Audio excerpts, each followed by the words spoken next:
Oke.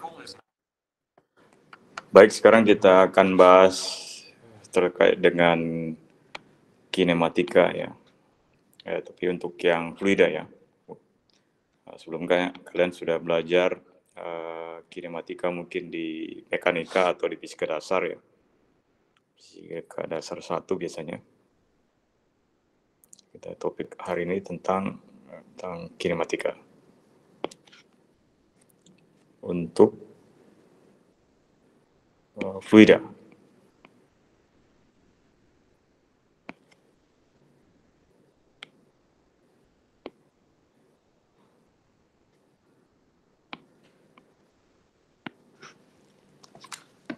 Nah, sebelum kita bahas kinematika di fluida, kita akan bahas terlebih dahulu tentang koordinat.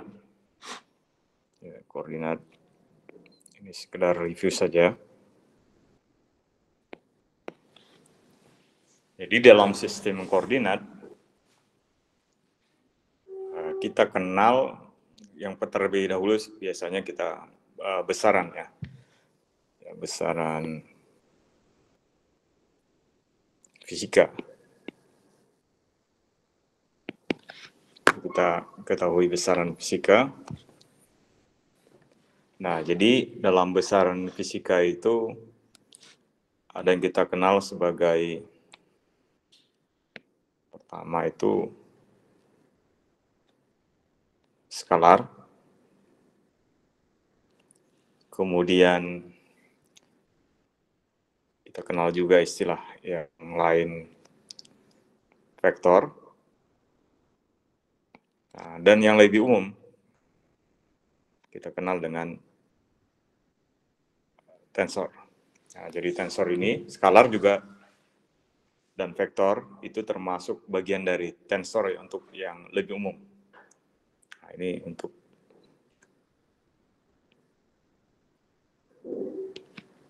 yang lebih umum.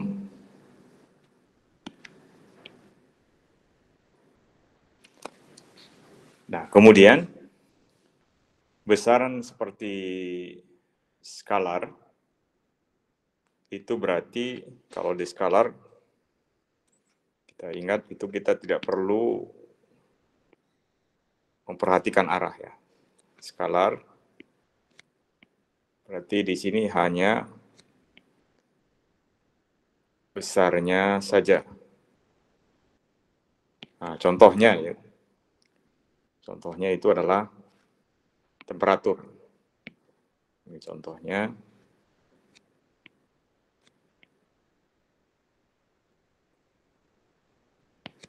Temperatur. Jadi temperatur di sini kita tidak bergantung arah ya. Nah, jadi kita tinjau misalnya suhu di ruang ini misalnya 27 derajat Celcius.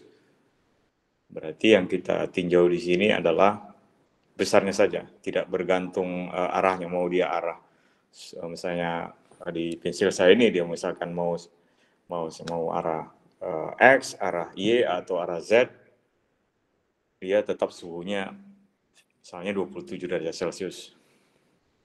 Nah, kemudian yang berikutnya yang lebih dimensinya lebih besar, tentunya contohnya adalah vektor. Nah, vektor di sini berarti besar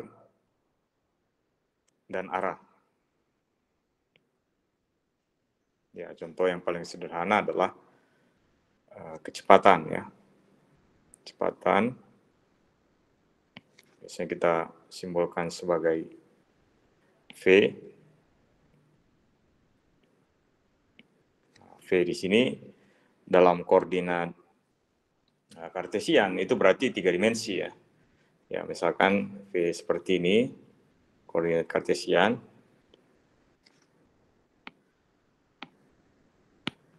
Ya, misalkan ini koordinat kartesian. Nah, kemudian kita tinjau misalnya V-nya di sini. Nah, berarti V di sini, kalau ini ada sumbu Z ya. Tentunya di sini adalah X, di sini adalah Y, dan ini adalah vektor V-nya. Maka di sini ada komponen proyeksi terhadap misalkan ya,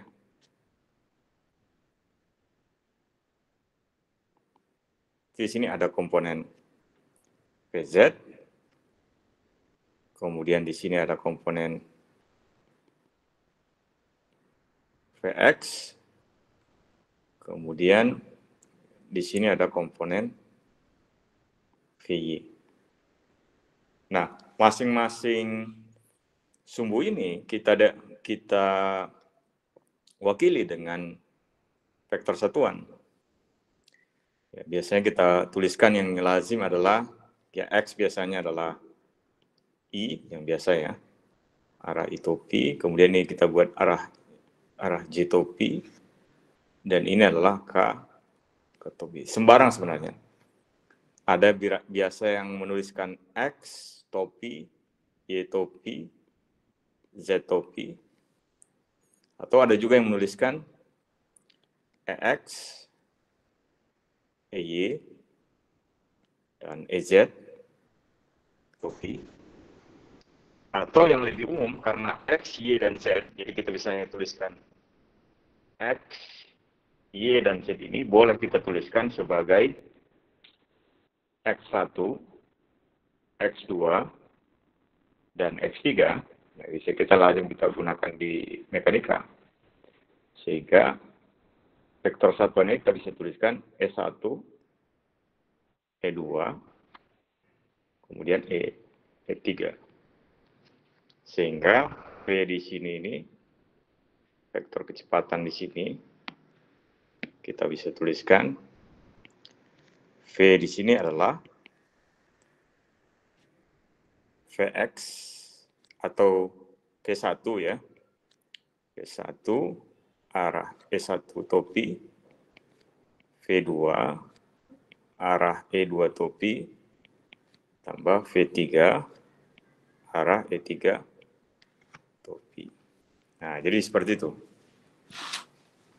Atau sumbu-sumbu misalnya di sini, sumbu X, Y, dan Z, misalnya bukan kecepatan misalnya di sini, posisi misalnya, sehingga kita bisa tuliskan posisi sini adalah X1, S1 topi, tambah X2, E2 topi, tambah X3, E3 topi.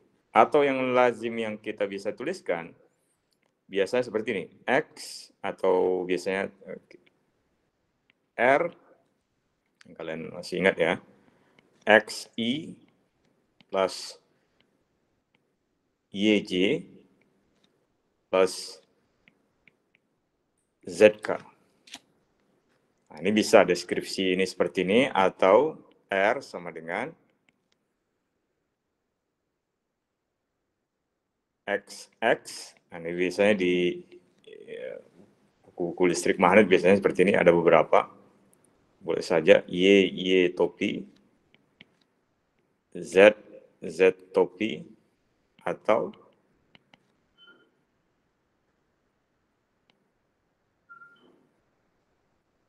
X1, E1, seperti yang tadi ya, X2, E2, tambah X3, E3. Nah, untuk yang di sini, kita gunakan yang ini. Tapi sama aja sebenarnya. Deskripsi ini. Kita gunakan seperti ini. Nah, kemudian kita bisa juga nyatakan ini dalam matriks ya.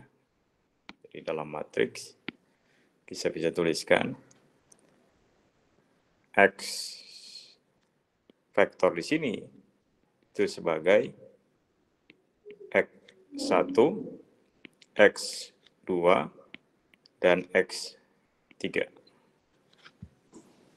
Nah, kemudian S1 yang tadi, yang topi tadi, itu bisa kita tuliskan komponen ini adalah komponen X saja, berarti ini adalah 1, 0, 0. Kemudian E2 berarti di sini komponen Y-nya saja, berarti 0, berarti 1, berarti 0. Yang Z-nya.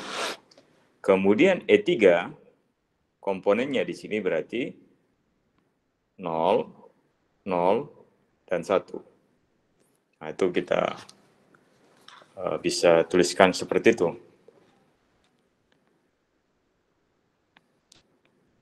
Nah, kemudian kalau kita transposkan, ini adalah sebuah matriks jadinya, berarti X transpos, nah ini kita transposkan, masih ingat kalau transpos itu berarti baris jadi kolom. Nah, berarti X transpos di sini adalah X1, X2, dan X3. Nah, seperti ini. Kita bisa tuliskan seperti itu. Atau dengan kata lain di sini, komponen vektor X itu adalah X1, X2, dan X3. Nah, kemudian ini untuk yang vektor ya. Untuk yang lebih umum, bisa kalau ini kan kita bisa wakilkan dengan XI ya. Nah, seperti ini ya. Nah, kalau untuk yang tensor, berarti dia ranknya tidak, ya secara umum ya, tidak satu lagi ya. Atau kalau yang skalar dia ranknya 0 ya. Vektor dia ranknya 1 dan seterusnya. Berarti bergantung pada indeks ini, I dan J. Nah, itu Anda sekedar review saja yang kalian sudah biasa dapatkan di fisika matematik. Nah, sehingga kalau misalnya ada dua vektor, misalnya vektor U, kemudian kita dotkan dengan vektor V, kalau dia berlaku sifat komutatif, berarti V didotkan juga sama dengan U.V sama dengan V.U. Nah, U sendiri di sini, komponen-komponennya adalah, U di sini adalah, berarti U1, arah E1 topi, U2, arah E2 topi, tambah U3, arah E3 topi. Kemudian V, V1, E1, V2, E2, kemudian V3, E3. Nah, kalau ini kita dotkan keduanya, ini menjadi, harusnya secara umum ya, kita bisa tuliskan kalau detailnya seperti ini. E1, U2, E2, U3, E3, kita dotkan dengan P1, E1, V2, E2, V3, E3. Nah, bagian ini kita bisa dapatkan, berarti kalau kita bisa lihat di sini, berarti ini masing-masing ya, di komponen ke sini kita dotkan, kemudian kita dotkan juga dengan ini, kemudian kita dotkan dengan ini, kemudian yang satu lagi, yang komponen yang ini, kita dotkan dengan ini, kemudian kita dotkan dengan ini, kita dotkan dengan ini, yang terakhir, yang komponen yang ini, yang terakhir ini, kita dotkan dengan bagian ini, kita dotkan dengan bagian ini, kemudian kita dotkan bagian ini. Nah, kita tahu kalau dia di sini ortogonal, karena ortogonal, ortogonalitas dari sumbu-sumbunya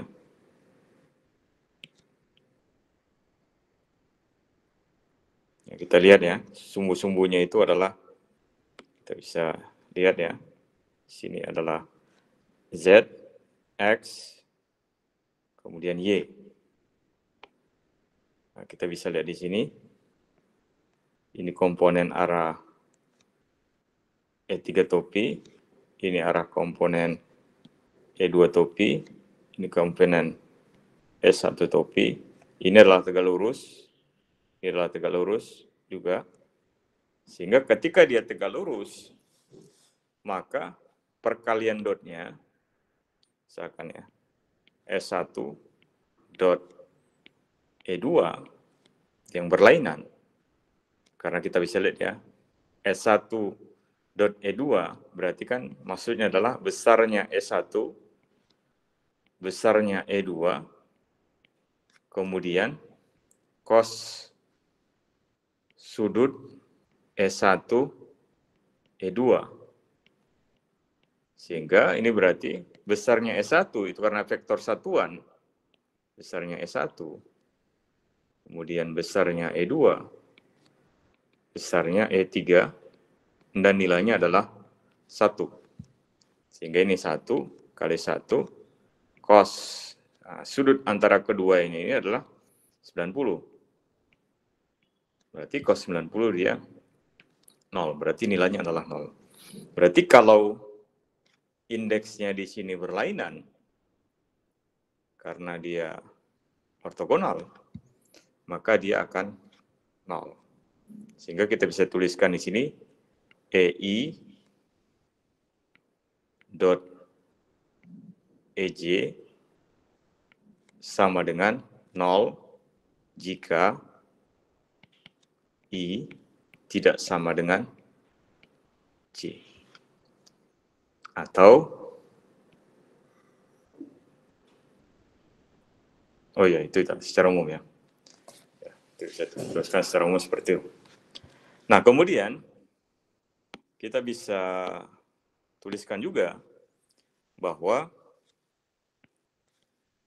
S1 dot S1 nilainya berarti adalah besarnya S1, besarnya S1, cos, kemudian sudut antara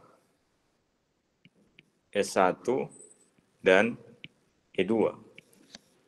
Sudutnya berarti ini adalah 1, 1, cos 0. Cos 0 derajat, ini berarti adalah 1. Dan dengan cara yang sama kita dapat E2 juga dia sama, semoga 1 juga. Sehingga secara umum kita bisa tuliskan EI dot EJ itu sama dengan 1 jika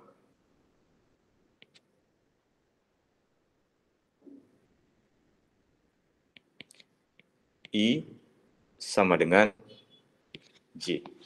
Nah, itu secara umum ya. Nah, sehingga tadi ya, kita belum selesai yang tadi. Berarti U dot V, nah, itu tadi U dot V, ya tadi, berarti kita akan dapatkan U1, V1, U2, V2, karena komponen silangnya itu dia 0 ya, U3, V3. Nah, ini kita bisa tuliskan secara sederhana menggunakan indeks penjumlahan. Ini berarti I sama dengan, karena I sama J-nya sama di sini, I sama dengan 1 sampai dengan 3,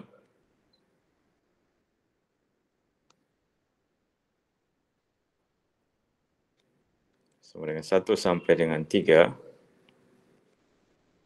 UI, VI. Atau kalau kita gunakan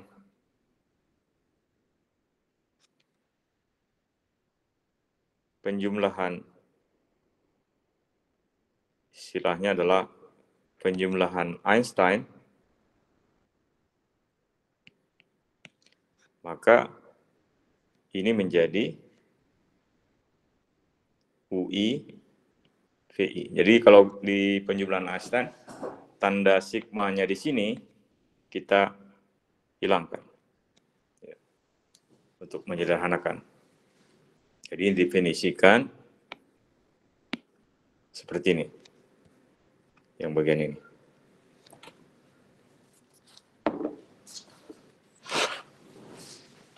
Nah, sekarang kita masuk ke rotasi sumbu ya. Kita masuk ke rotasi sumbu.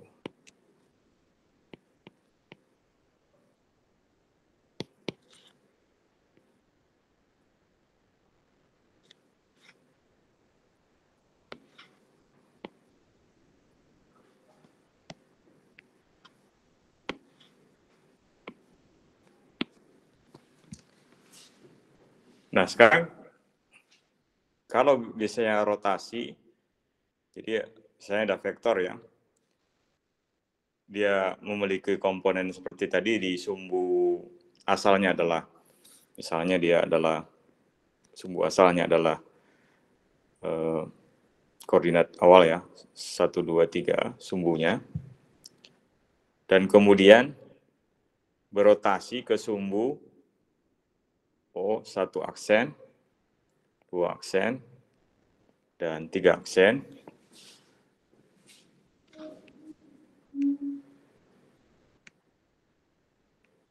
Nah, kita ambil contoh gambarnya seperti ini.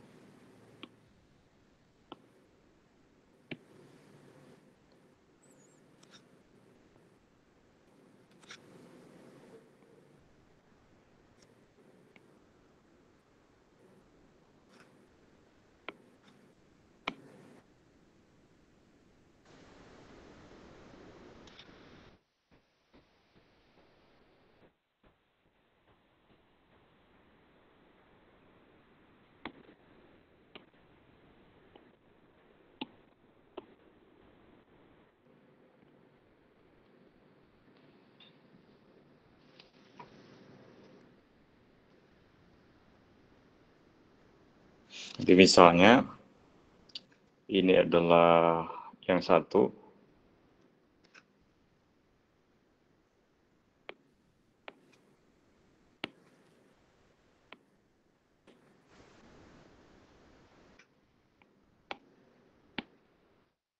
ya satu, kemudian ini yang dua, kemudian ini yang tiga, kemudian vektornya diwakili misalnya X ini,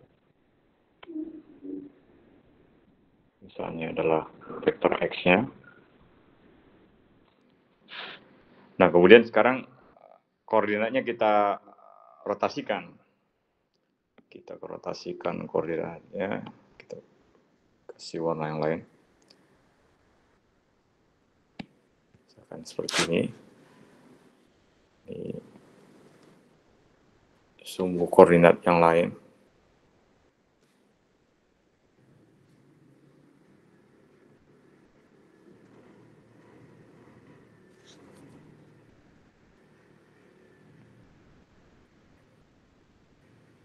Misalkan seperti ini.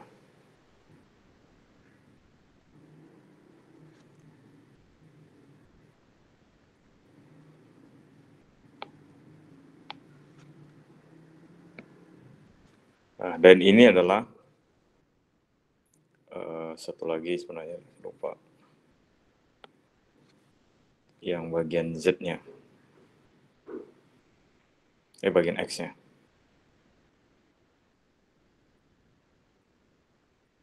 Oke.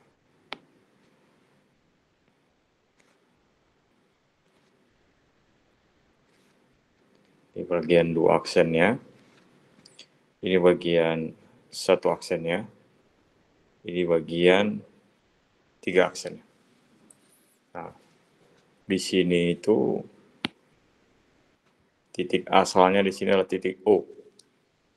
Kita anggap. Nah, berarti kita bisa lihat di sini. Kalian bisa lihat di sini secara jelas bahwa vektor X ini itu ketika kita tinjau dari yang hitam, yang sumbu yang hitam, ya, sumbu yang hitam di sini. Nah, kita bisa lihat itu berarti dia bisa kita nyatakan sebagai X1, kemudian S1 topi, X2, E2 topi, X3, E3 topi. Nah, kemudian kalau kita tinjau, jadi koordinat ini kita bisa tinjau, vektor ini kita bisa tinjau dari koordinat yang hitam ini, yang kita nyatakan dengan warna hitam, dan yang warna biru. Kalau lewat yang warna biru, kita bisa lihat di sini, berarti X-nya di sini kita bisa nyatakan sebagai X1 aksen, S1. Nah, kemudian ini adalah aksen, X2 aksen, E2 aksen, X3 aksen, E3 aksen.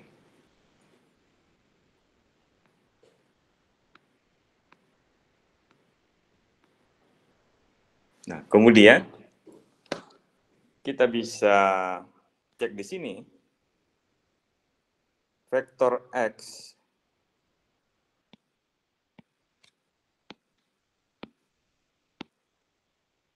di sini ketika kita tekan dengan atau kita proyeksikan terhadap E1, berarti kita dapatkan di sini S1 dot S1 aksen, contohnya di S1 aksen tambah X2 kemudian E2 dot E2 aksen X3 E3 dot S1 aksen. Maaf, ini S1.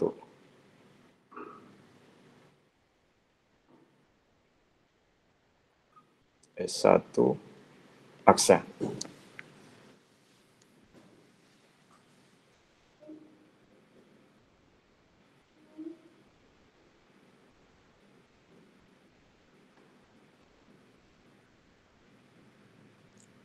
Dan ini sendiri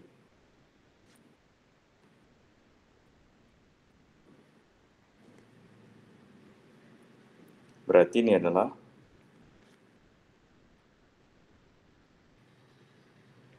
X1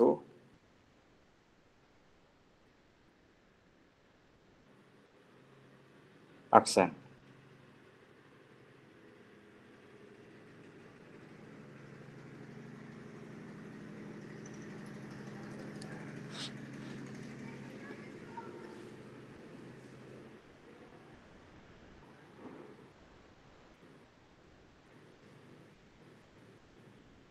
Nah, kemudian di sini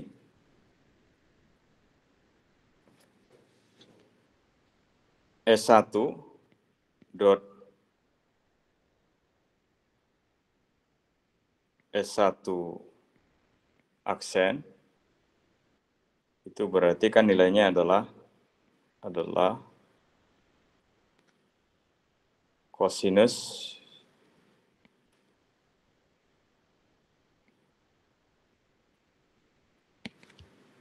sudut antara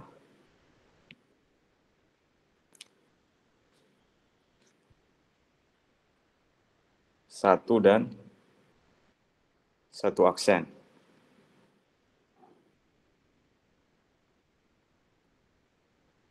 Nah, itu dan seterusnya ya. Jadi kalau misalnya S1 dot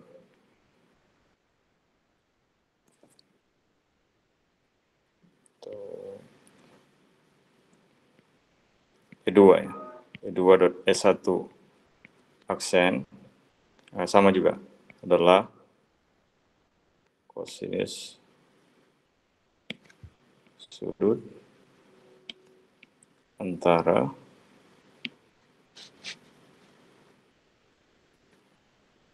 dua dan satu aksen dan seterusnya ya. Ya 3 berarti kosinus sudut antara 3 dan satu aksen ya kalau E3 dan E1 aksen. Kita bisa lihat sebenarnya di gambar ini. Kita bisa perhatikan ya. Jadi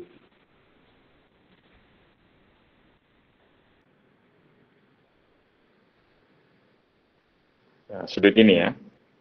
Sudut ini berarti arcus cosinus E2 dan E1 aksen. Ternyata. Kemudian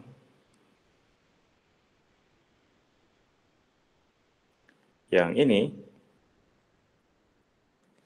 berarti sini adalah sudutnya ini adalah arcus cosinus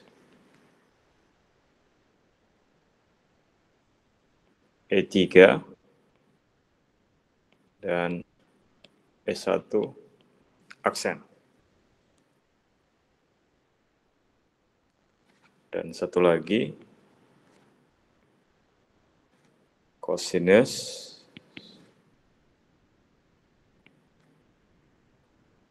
E1 dan E1 aksen. Ya.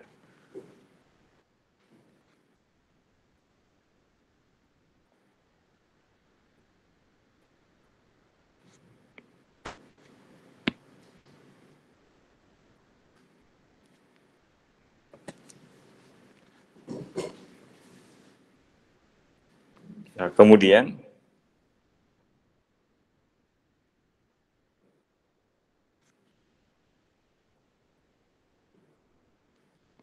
kita bisa juga tuliskan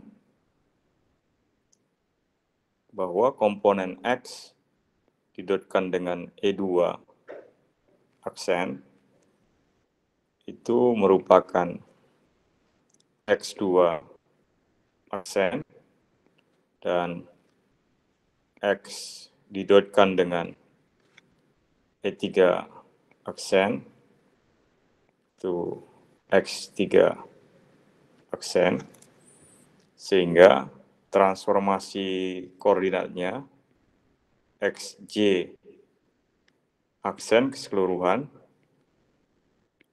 berarti adalah X1, J1, J tambah X2, J2, J tambah X3, J3, J atau sama dengan sudut sigma 1 sampai dengan 3 XI, CIJ, dan ini sama dengan XI, CIJ. Karena somasi indeks Einstein-nya kita hilangkan. Di mana di sini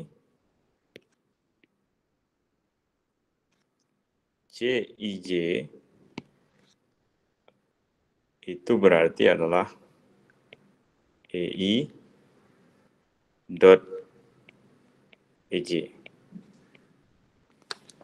aksen ya, yang aksennya tadi. Nah, CIJ atau EI.EJ aksen ini adalah matriks 3x3.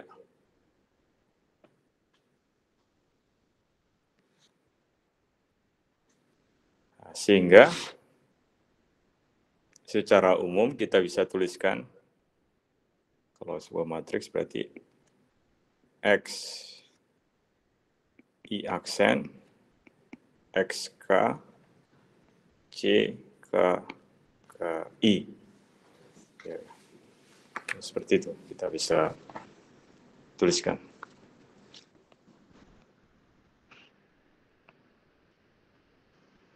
Kemudian kita bisa juga tinjau bahwa XY ini itu kalau dalam aksen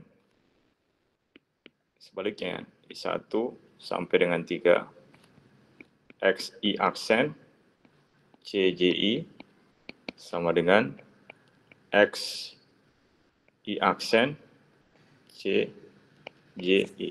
Kalau kita hilangkan somasi aksennya.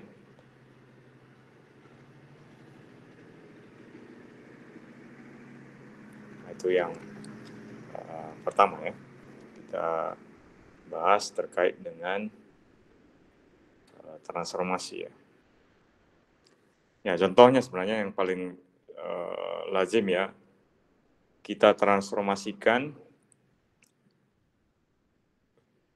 misalnya kita tinjau misalnya ada suatu vektor U, itu dia dalam koordinat kartesian, menyatakan komponennya adalah U1, 2 dalam koordinat kartesian. Nah, sekarang kita transformasikan atau kita tinjau dari koordinat polar. Nah, polar berarti komponennya itu adalah R theta. Berarti UR yang tadi, yang U tadi kita bisa nyatakan dari koordinat kartesian itu adalah U1, E1, U2, E2, kemudian U3, 3 dan E3. Nah, ini kita bisa nyatakan juga dalam koordinat polar, berarti UR, ER, plus U theta, V theta. Nah, kita bisa nyatakan dalam koordinat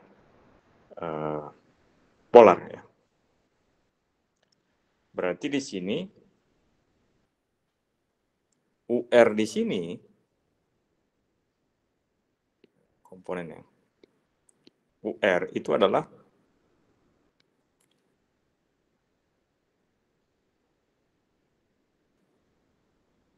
komponen U kita dotkan dengan ER. Berarti kita bisa tuliskan U1 E1 dot ER tambah U2 kemudian E2 dot ER ditambah U3 E3 dot E3. Dan yang satu lagi U theta itu berarti U didotkan dengan komponen theta. Berarti ini seperti U theta kemudian E1 dot E theta plus U2 E2 dot E theta plus U3 E3 dot theta.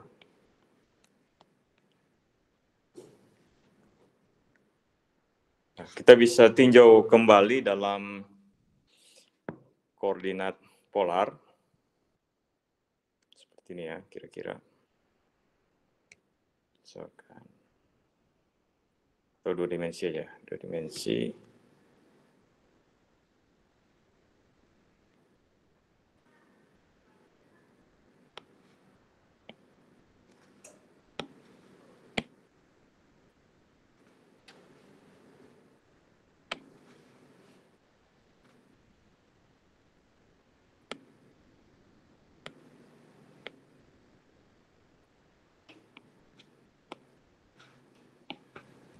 Ya, misalkan ini ya. Di sini kita ambil U-nya misalnya.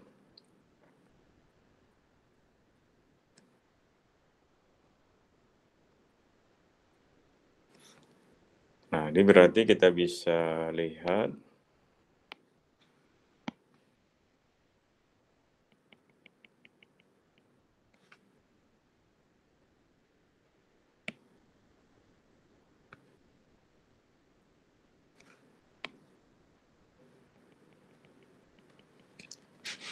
ini berarti R-nya. Kemudian ini adalah X2. Kemudian ini adalah X1. Kemudian ini berarti komponen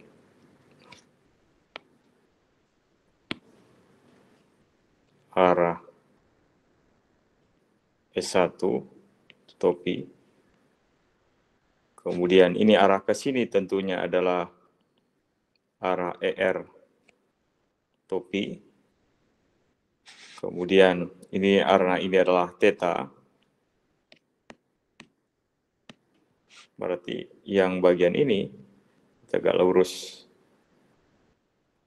dengan bagian ini. Berarti di sini adalah arah ke sini adalah arah E theta topi. Yang arah searah dengan X2 itu adalah E2 topi. Berarti di sini ini sudutnya ini adalah theta. Kemudian sudutnya ini adalah theta juga. Kemudian ini tadi adalah vektor U. Berarti yang di sini ini vektor U berarti di sini. Ini kalau kita proyeksikan ke sini berarti ini adalah U1. Kemudian kalau proyeksi ke sini yang bagian ini ya, ini adalah U2. Kemudian kalau proyeksi ke bagian ini E theta ini, kita ambil terus ke sini, yang ini adalah U theta, maaf, UR ya, maaf. UR. Kemudian yang tentunya yang dari sini ke sini adalah U theta.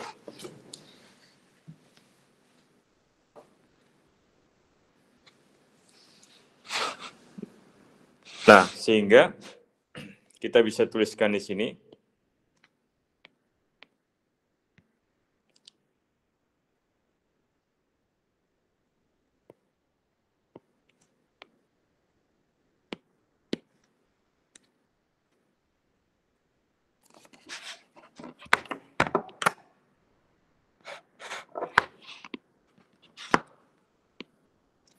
kita bisa tuliskan di sini UR itu berarti U1 cosinus theta plus U2 cosinus pi per 2 kurang theta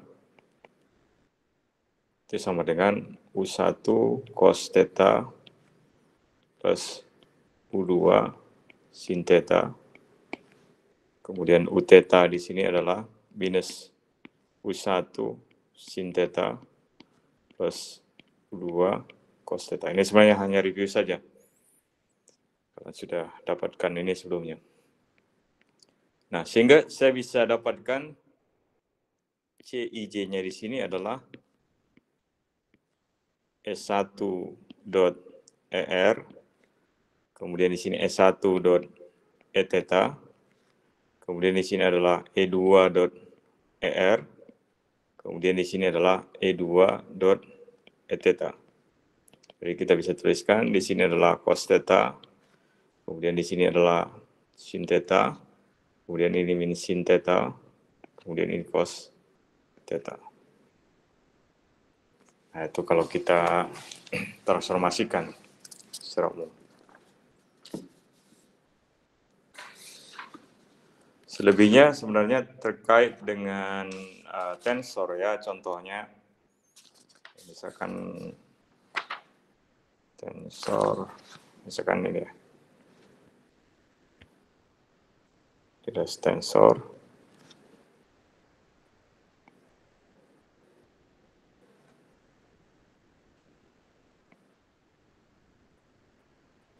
Jadi kan ada kubus ya, kan ada kubus.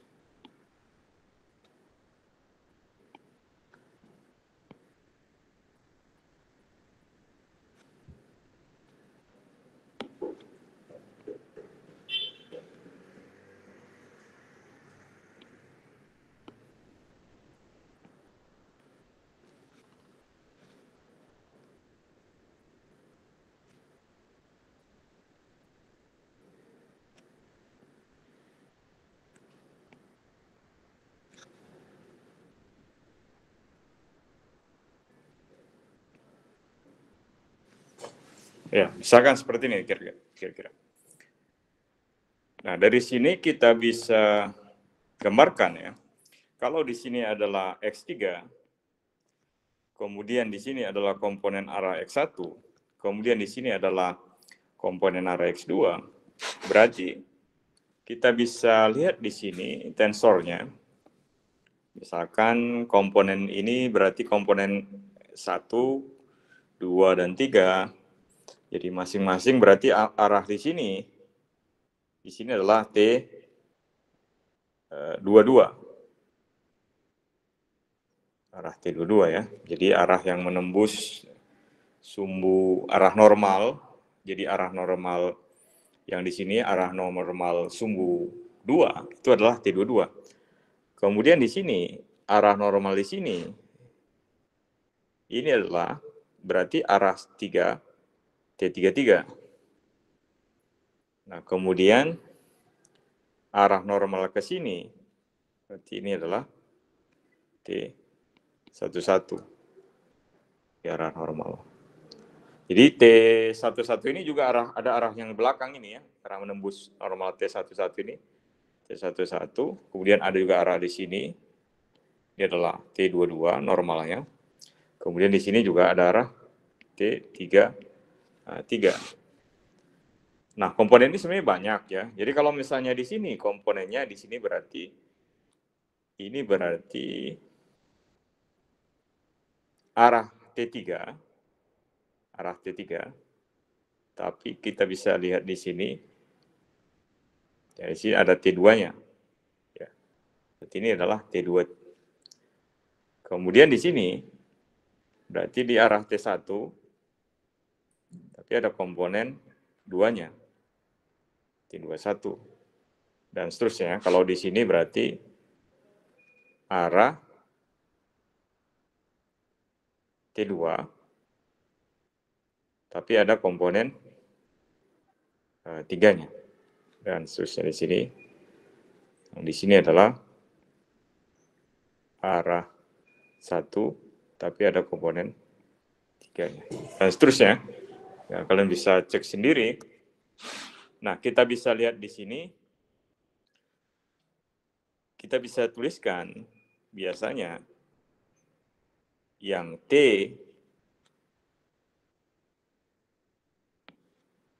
kita bisa tuliskan di sini TIJ ketika atau jika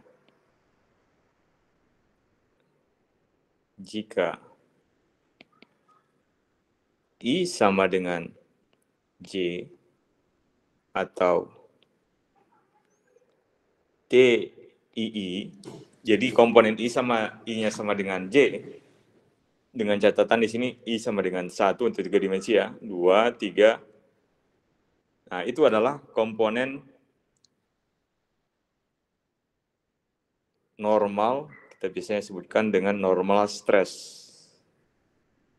Jadi tegangan arah normalnya, arah normal, jadi arah yang tegak lurus ya. Kita namakan dengan sebagai normal stress ya.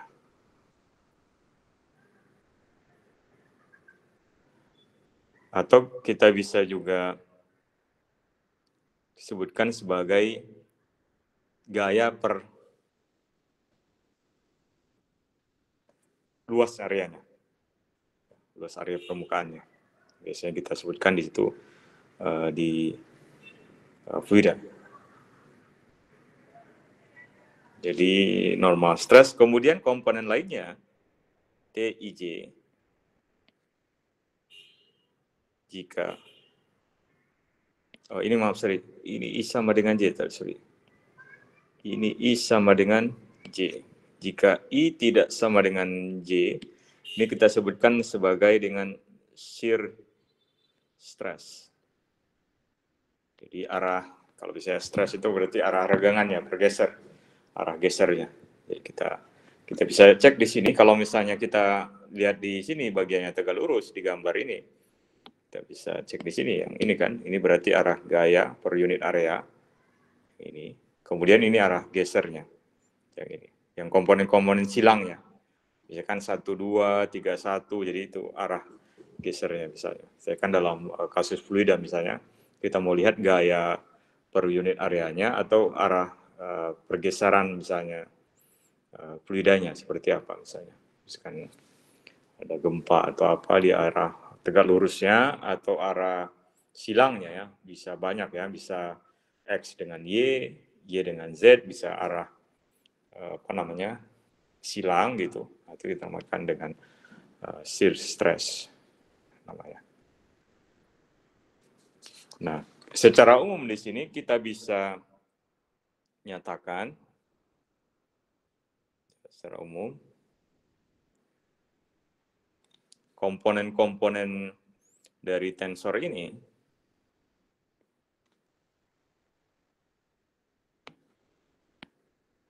ya, kita bisa tuliskan T di sini adalah komponen dari matriks, berarti yang arah diagonal ini T11, T22, normal stressnya T33, kemudian suku silangnya adalah T12, kemudian di sini adalah T13, T21, berarti ini adalah T23, kemudian di sini adalah T31, T32. Nah, itu komponen arah normalnya dan arah silangnya.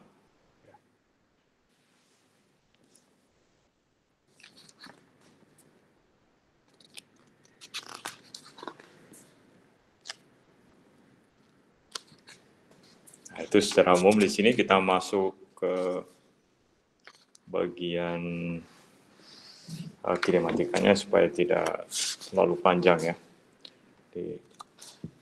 Nah, jadi dalam mekanikanya kita bisa tuliskan ya. Ada 2 deskripsi ya dalam kinematika di sini. Jadi dalam kinematika di sini berarti kita tidak meninjau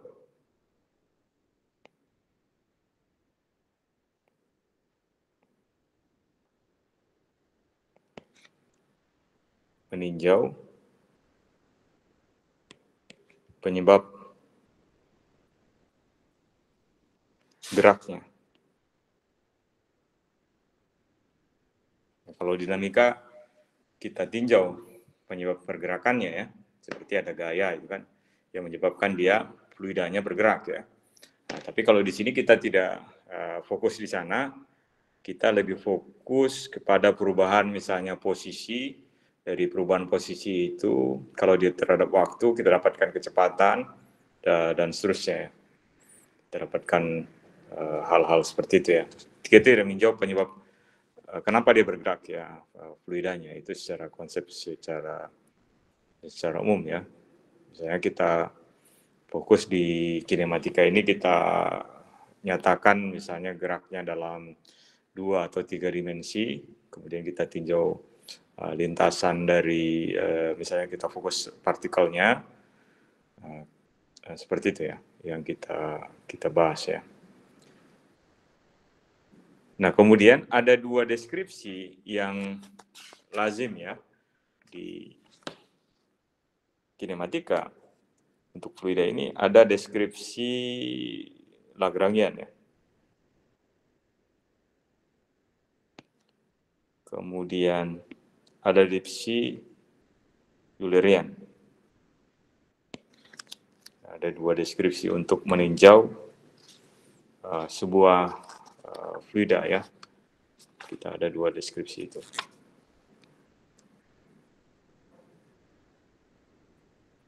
Nah, kemudian kita misalnya melihat aliran fluida ya. Misalnya aliran fluida.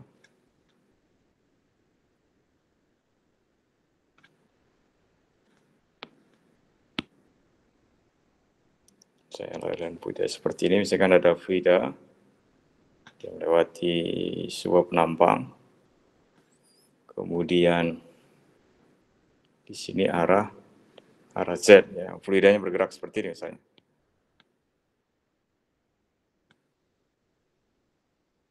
Nah, kemudian kita coba lakukan shading ya.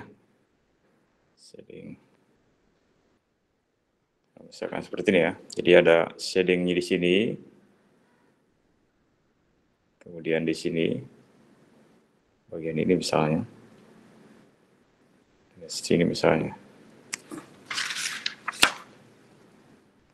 Nah, kita bisa lihat di gambar ini. Kita bisa lihat ya. Contohnya gambar sederhana ini. Kita bisa lihat ada fluida yang mengalir ya. Seperti di gambar ini.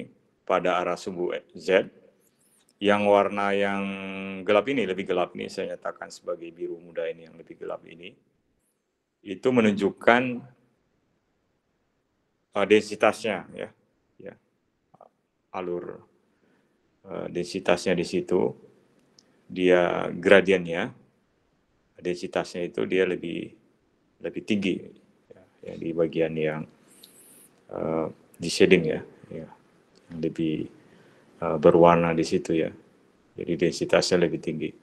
Kemudian alirannya di sini hanya pada arah sumbu Z di sini, dan dia tidak bergantung pada koordinat. Nah, jadi seperti itu. Jadi dia alirannya di saja di situ. Kemudian juga bisa deskripsi yang lain. Yang pertama ya, Kemudian contoh lain yang aliran fluida, misalkan seperti ini. Kemudian dia penampangnya misalnya di sini adalah R, yang kemudian di sini. Kemudian kita bisa gambarkan deskripsi fluidanya seperti ini misalnya, aluran fluidanya. Misalkan di sini sama dengan di sini.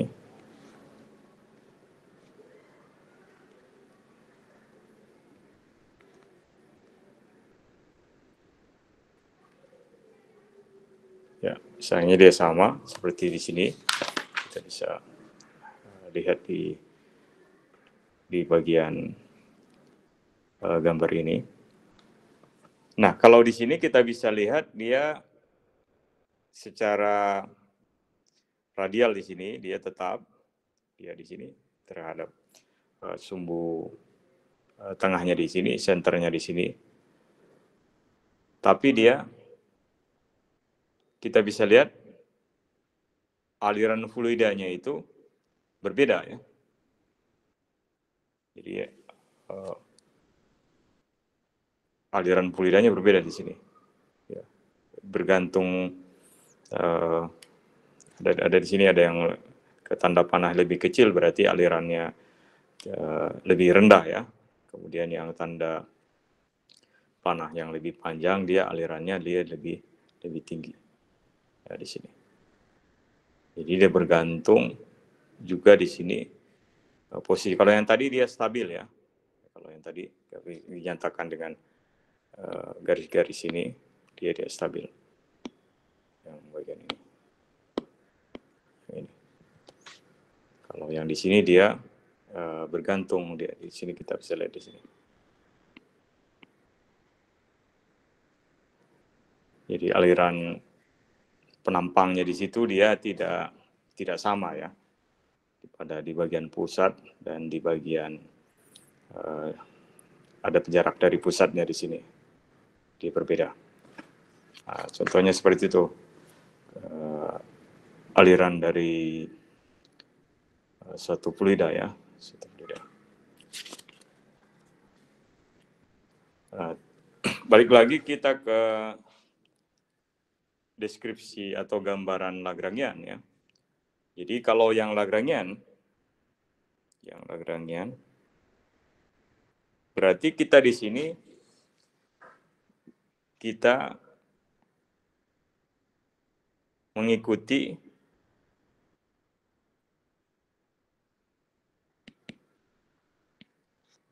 gerakan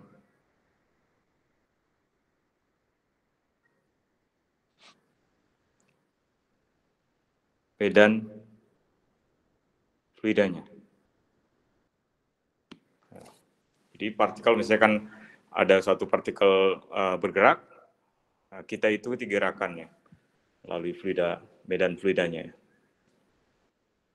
Itu berbeda dengan deskripsi Eulerian ya. Jadi kalau di Eulerian kita buat bisa kita mau karakterisasi medan fluidanya, kita buat lokasi yang fix ya. Ya, di suatu daerah. Kalau yang tadi kita ikuti gerakan dari fluidanya.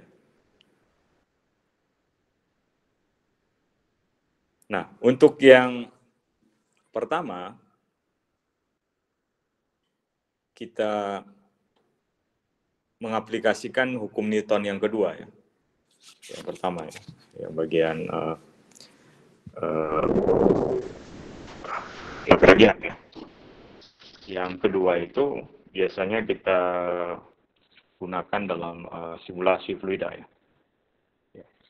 Jadi contoh yang di sini kita bisa lihat di dalam, misalnya ada suatu fluida pada referensi misalnya adalah T sama dengan T0, berarti secara umum ya dalam mekanika, berarti kita bisa tuliskan di sini R sebagai fungsi vektor di sini sebagai fungsi atau posisi sebagai fungsi dari waktu dengan kondisi awalnya adalah R0 dan T0 ya. Nah, secara umum seperti ini. Jadi maksud dari yang tanda ini, tanda di awal ini apa yang awal ini dia ini berubah, kalau ini adalah kondisi awalnya. Jadi kalau kondisi referensi acuannya kita ambil waktunya adalah T0, kemudian R-nya adalah R0 ya. Jadi atau biasanya kita sebutkan R0 dan T itu adalah boundary-nya atau kondisi awalnya atau initial condition. Misalkan biasanya kita bisa sebutkan, misalkan kita misalnya yang lazim kita biasanya ambil R0-nya itu adalah 0, kemudian T0-nya adalah ini koma, maaf sini koma, atau T0-nya adalah 0 yang biasanya untuk memudahkan ya. Misalkan yang bisa kita tuliskan misalkan persamaan dari kinematika, kita bisa dituliskan misalkan X0 ditambah dengan VT ya. Atau kalau misalnya kita tulis kita tinjau dari titik nolnya, berarti kan ini T kurang T0. Yang biasa lazim kita ambil kalau kecepatannya konstan, ini V-nya tetap ya, atau konstan, biasanya kita ambil X0, T0 sama dengan 0,0. Sehingga X di sini adalah, ini adalah V-nya vektor, V dikali dengan T. Nah, seperti itu biasanya, yang biasa ya, yang bisa kita tuliskan. Seperti itu pada sumbu X saja ya. Seperti itu bisa kita tuliskan untuk meninjau aliran fluida. Kalau yang di sini aliran fluida, kalau ini secara umum yang bagian sini adalah, biasanya kita ini adalah partikel. Nah, sehingga kalau kita tahu posisinya, kita akan tahu kecepatannya.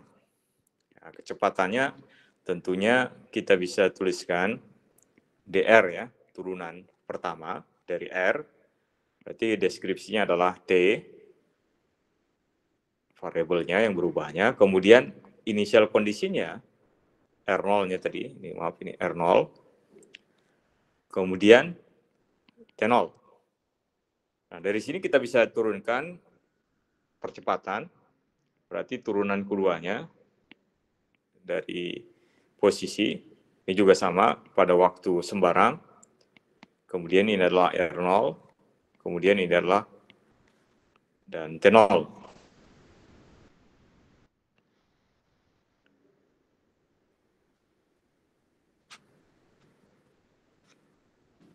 Nah, di sini kita bisa lihat ya, menggunakan ini kita bisa dapatkan di sini berarti ada dua hal ya.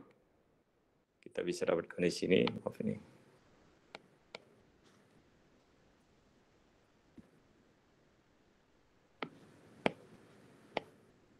Berarti kita dapatkan dua hal penting di sini. Berarti adalah kecepatannya dan percepatannya. Jadi deskripsi Lagrangian di sini definisikan untuk percepatan dan kecepatannya untuk setiap fluida yang bergerak di sepanjang trajektorinya. Jadi misalkan ini adalah sumbu Z, kemudian ada sumbu ini adalah X, kemudian Y, kemudian ini adalah Z, kemudian posisi awalnya adalah di sini R0 pada waktu T0. Kemudian fluidanya bergerak, misalnya seperti ini. Nah, ini adalah kecepatannya, kecepatan dari fluida. Kemudian yang ini adalah lintasan partikelnya.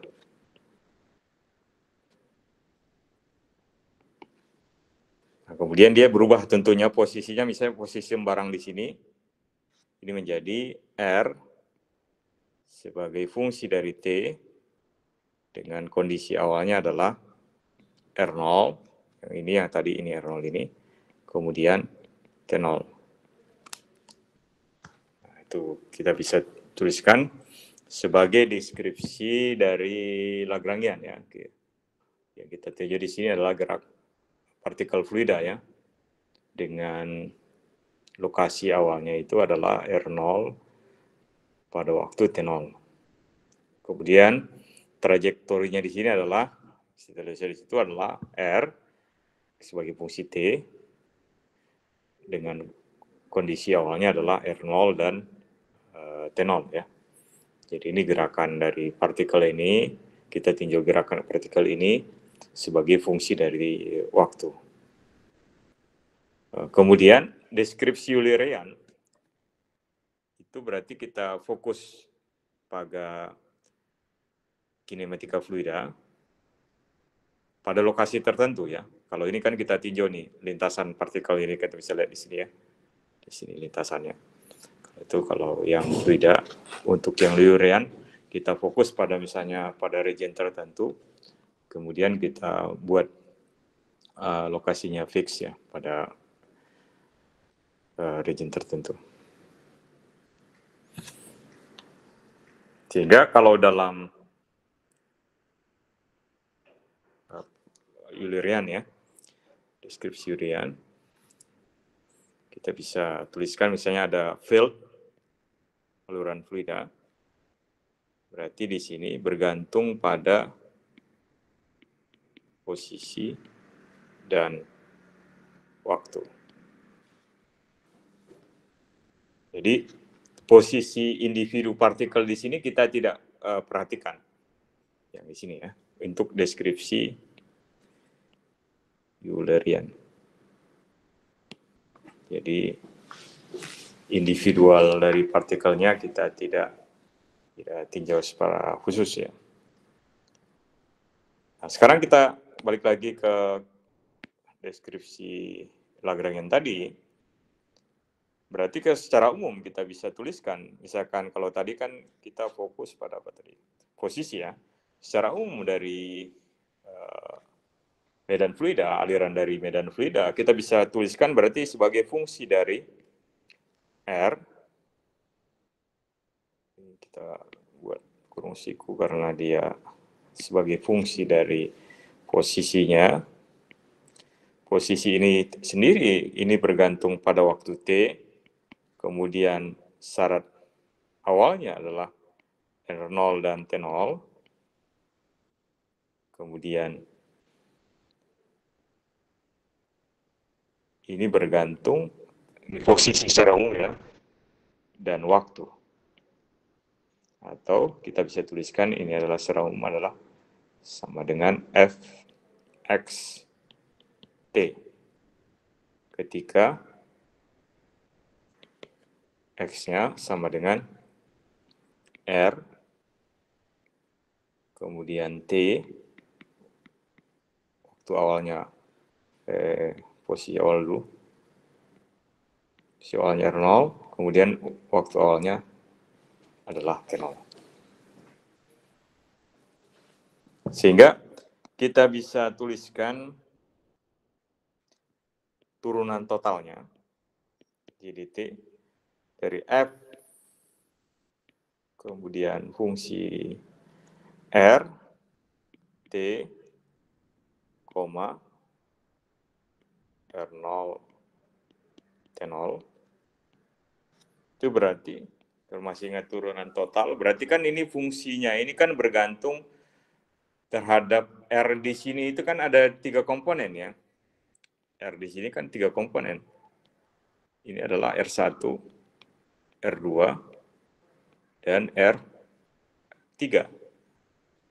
Kemudian ada komponen waktunya. Berarti secara umum kita bisa tuliskan turunan totalnya adalah DF, kemudian DOF ya, turunan parsial, DOF, DR1, DR1,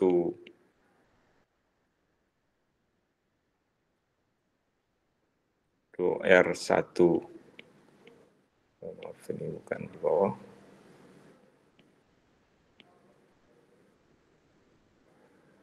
do R1, do T, tambah do F, do R2, do R2, do T, kemudian ditambah do R3, do F dulu, do F, do R3, do R3, do T, kemudian ditambah do F, do T. Atau ini sama dengan D F X sebagai fungsi dari T dt ketika X sama dengan R T, R0 T0. Nah, turunan ini, turunan masing-masing ini berarti kan adalah U1, bukan turunan posisi terhadap waktu, ini adalah U2, kemudian ini adalah U3. Nah, sehingga kita bisa tuliskan, dari sini kita bisa tuliskan, berarti D dt, kemudian F,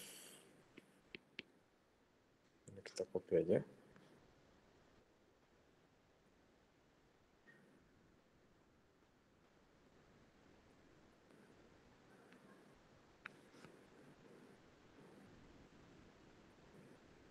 Nah, kita bisa dapatkan di sini, berarti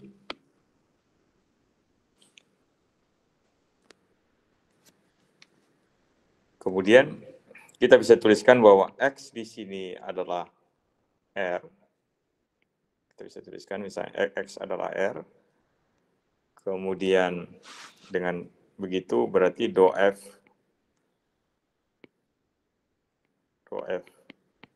per do R secara umum itu adalah do F per do XI. Sehingga kita bisa tuliskan ini adalah do F per do X1, kemudian ini adalah U1 tambah do F per do X2, U2, do F per do X3, U3, tambah do F T.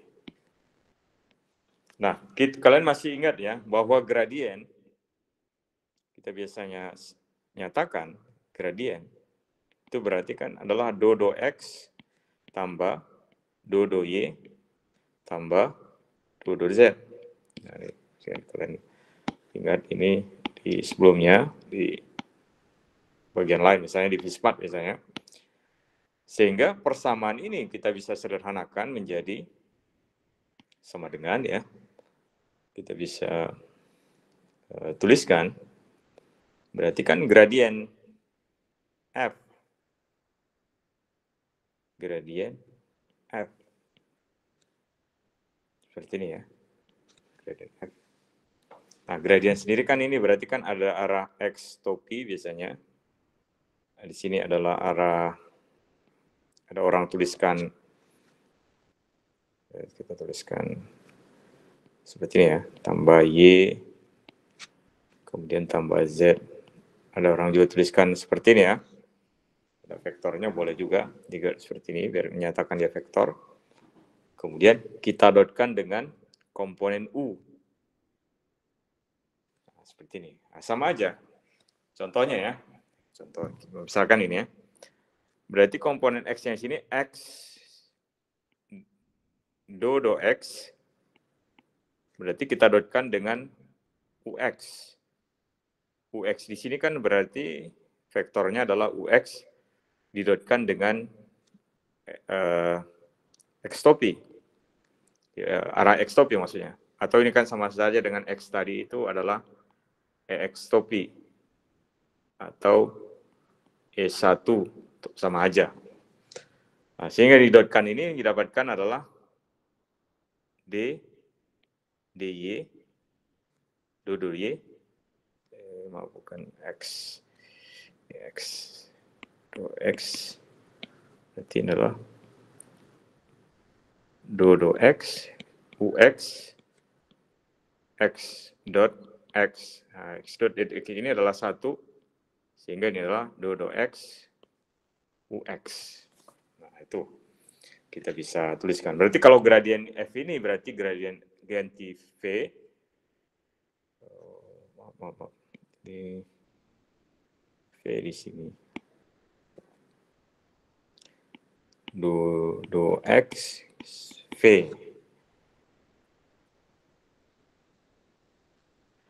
Jadi di sini adalah do F, do X, UX atau do X1, U1 sama aja. Di komponen ini yang keseluruhan bagian ini kita bisa sederhanakan menjadi bagian ini dengan ini dotkan bagian itu dotkan, sehingga kita bisa sederhanakan persamaan D dt, kemudian F, kemudian R,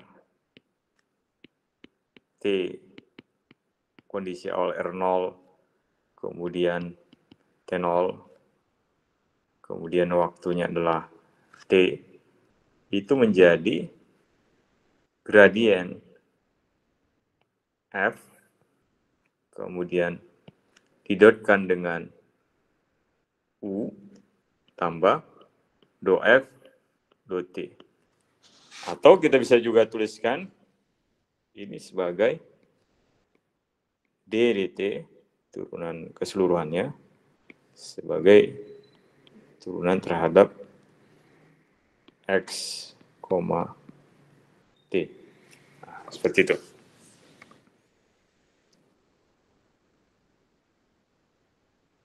Nah, kita bisa tuliskan secara umum jadi persamaannya untuk aliran fluida ya, fluida secara umum. Jadi di sini ada komponen yang di sini ya, komponen istilahnya dalam fluida. Di sini ada dua komponen. Yang ini adalah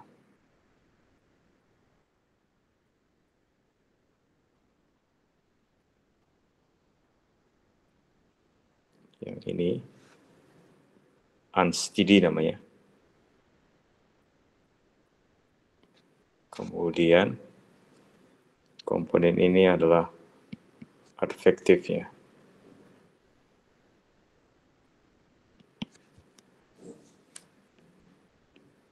Jadi komponen STD-nya itu menyatakan perubahan ya terhadap waktu dari medan fluida di perubahan field-nya, V-nya terhadap waktu ya pada lokasi X ya.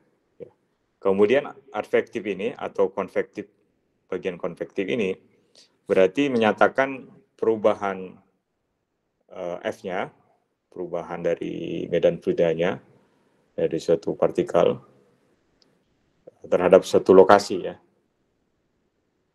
Jadi kalau misalnya dia berubah terhadap posisi tentunya di situ ya, seperti gerakan dia dari satu lokasi ke lokasi yang lain, kita nyatakan di bagian yang ini ya advektif part ini. Jadi kalau yang satu terhadap waktu, yang satu lagi terhadap ruang di situ ya, atau terhadap posisi di situ ya. Kemudian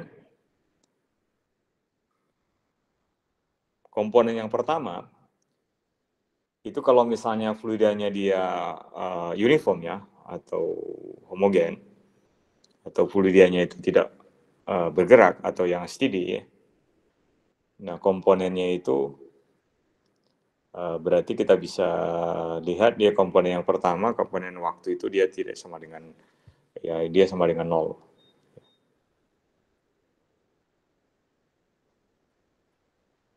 Nah, jadi gerakan fluida dari suatu tempat ke tempat lain kita nyatakan biasanya sebagai konveksi, konveksi. Kita nyatakan sebagai adveksi atau konveksi ya. Nah, sehingga secara umum kita bisa tuliskan persamaan fluida.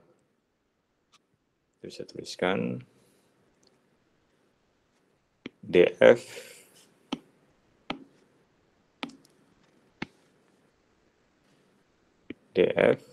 kemudian dt itu sama dengan disinikan do f do t tambah u dot df atau df dt sama dengan df dt UI do F do X I. Nah, itu bisa kita tuliskan seperti itu. Atau kalau misalnya kita bisa nyatakan perkalian skalar ya, perkalian skalar U dot dv, kita bisa tahu di sini adalah besar U dikali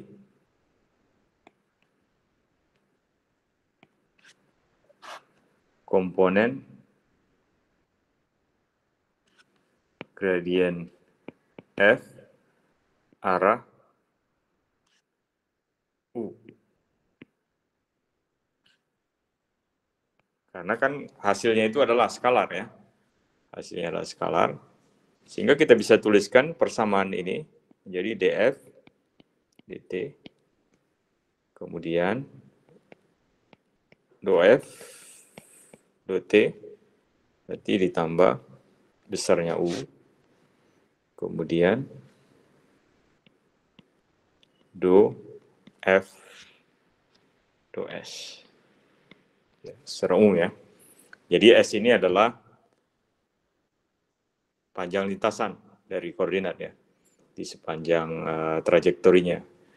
Atau kita bisa tuliskan di sini dr itu adalah EU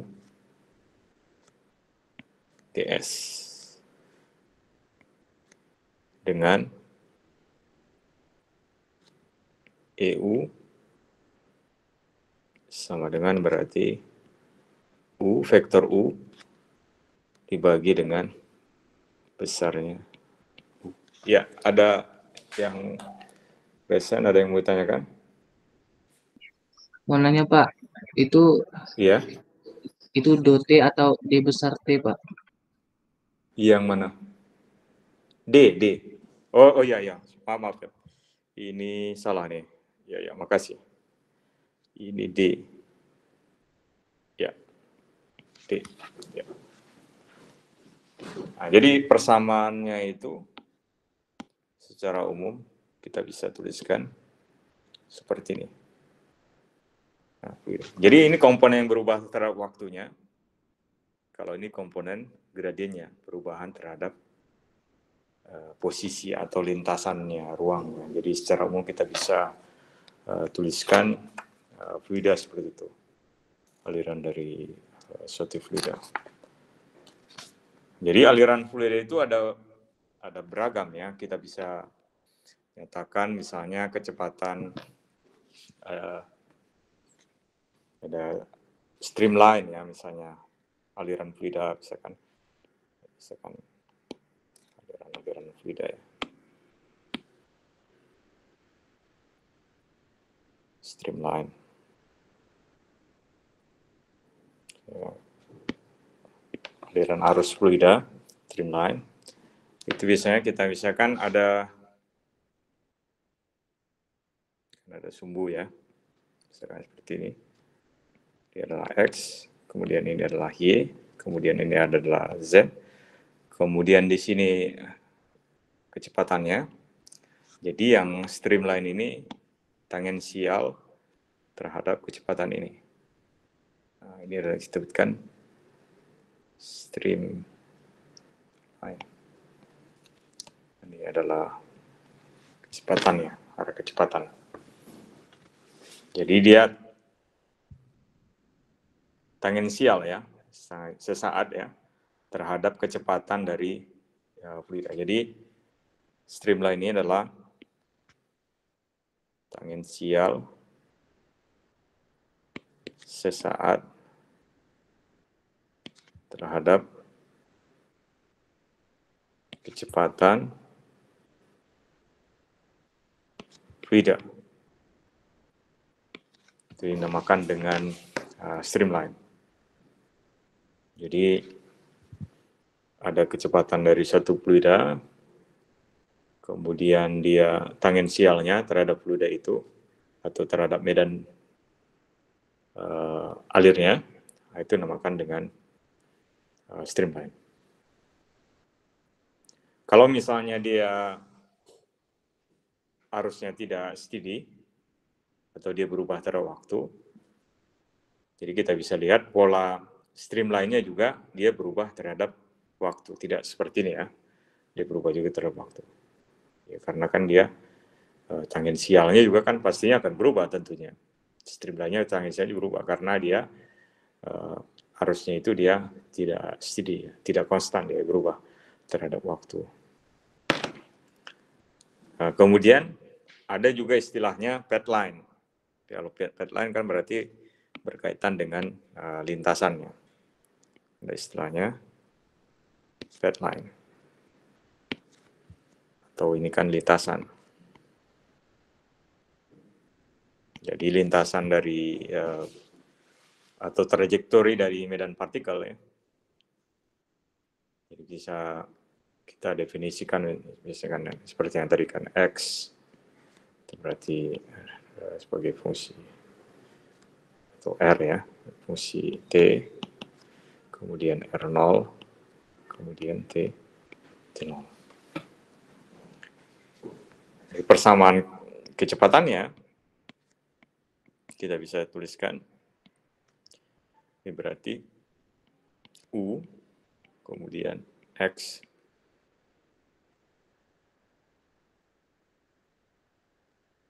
T berarti X di sini adalah sama dengan R, tentunya ini adalah U R. Nah, itu hanya kecepatan saja.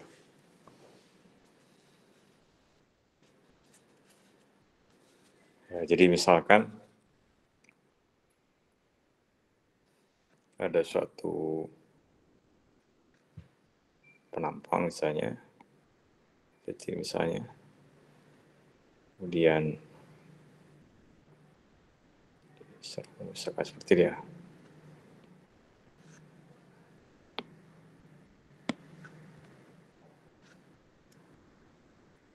Jadi nyatakan ini berarti streamline-nya.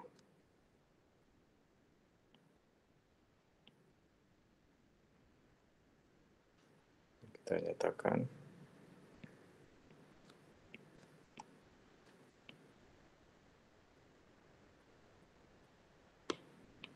streamline.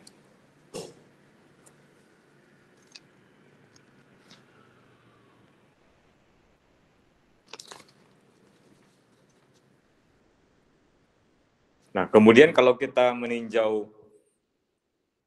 kecepatannya, tadi kan secara umum ya medan fluida, jadi kalau kecepatan berarti kalau kita tinjau secara umum, jadi persamaannya adalah du dt tambah u dot nabla kemudian u, atau ini adalah du dt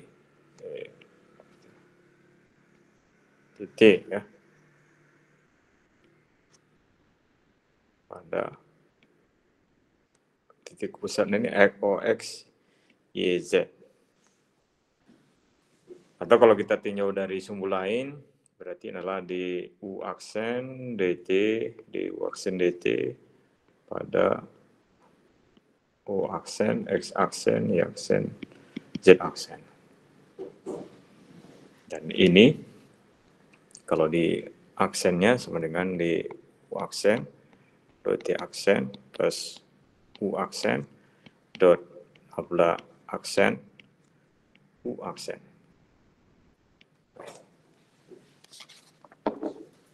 Nah, itu secara umum kecepatan ya.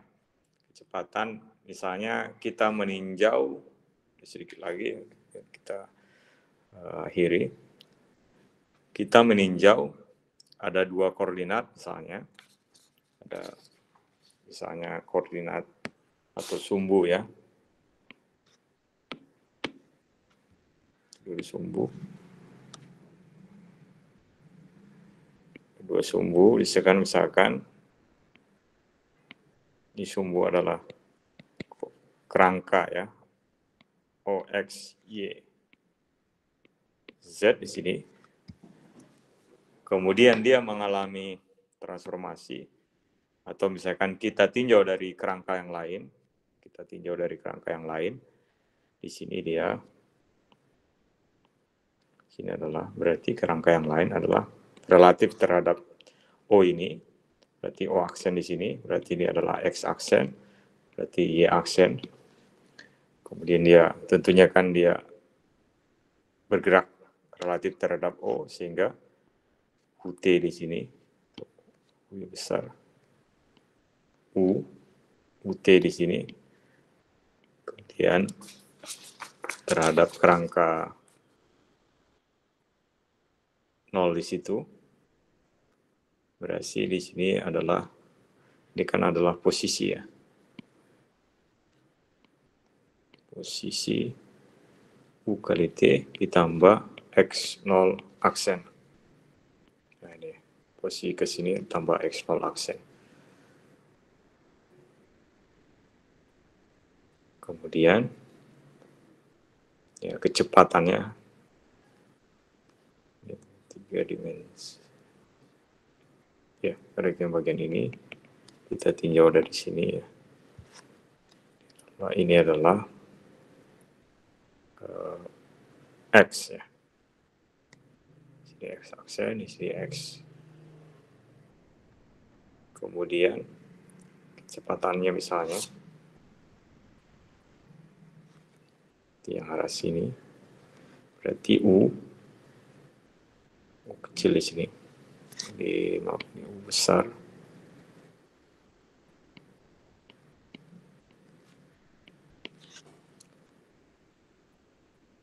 kecil sini sama dengan U besar tambah dengan U aksen. Berarti kerangka ini bergerak dengan kecepatan relatif ya. Kerangka inersia terhadap yang O ini dengan kecepatan U besar ini. Dia konstan ya. Jadi kan di sini kalau dia kerangkanya inersia atau transformasi Galilean, berarti dia antara satu kerangka dengan kerangka yang lain dia konstan ya, relatif terhadap satu kerangka yang lain. Tidak mengalami percepatan. Kalau dia mengalami percepatan, kita sebutkan sebagai kerangka non-inersia.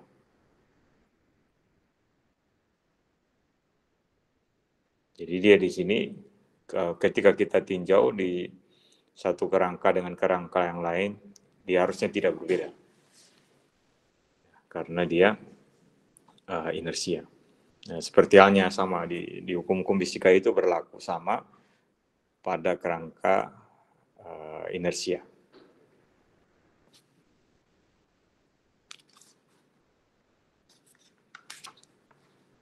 Jadi kita berubah kerangkanya, ada suatu kerangka yang lain, deskripsi fluidanya ya tetap sama. Walaupun kita mengalami transformasi dari satu kerangka ke kerangka yang lain. Jadi asalkan kita lihat kalau kerangka yang satu dengan kerangka yang lain itu memiliki relasi konstan ya. Atau kita mendapatkan di sini, kita sebutkan di sini, ini biasanya kita sebutkan dalam hukum Newton ini adalah transformasi Galilean.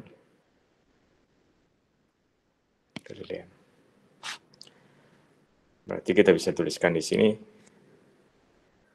X itu atau X aksen sama dengan X minus VT.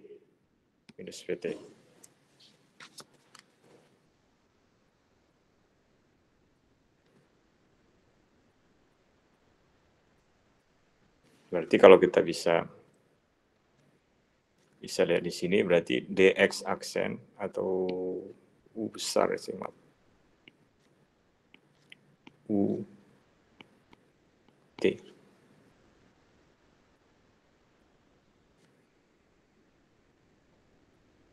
Atau kita bisa tuliskan juga bahwa X, kalau kita tinjau X aksen berarti X aksen ditambah U T. Jadi kecepatan di dua kerangka di sini berarti U sama dengan U aksen tambah U. Nah, jadi kalau misalkan ya ada suatu orang di sini di stasiun,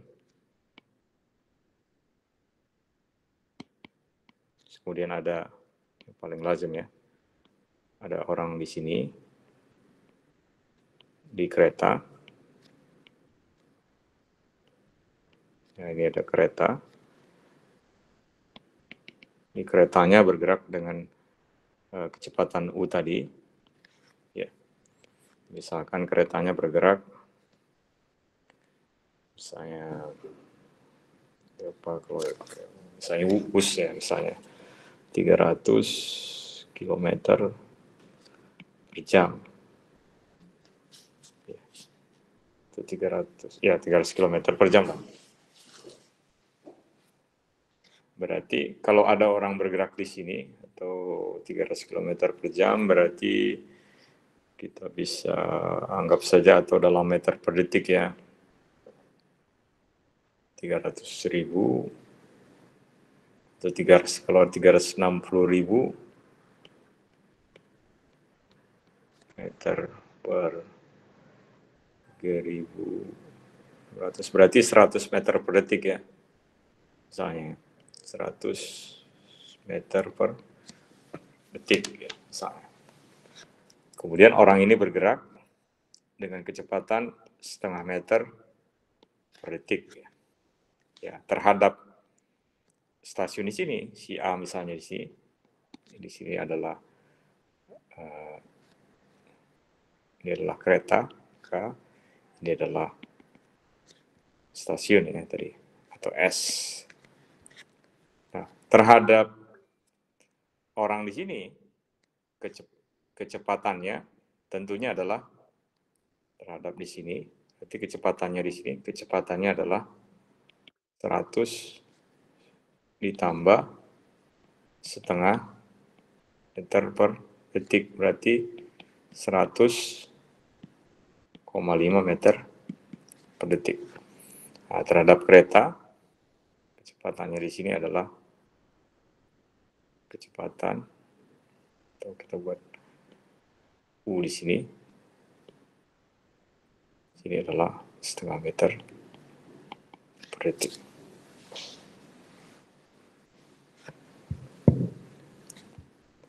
Oke. Saya rasa cukup ya. Mungkin ya, cukup hari ini waktunya. Nanti kita lanjutkan besok ya, besok pagi. Saya tutup dulu.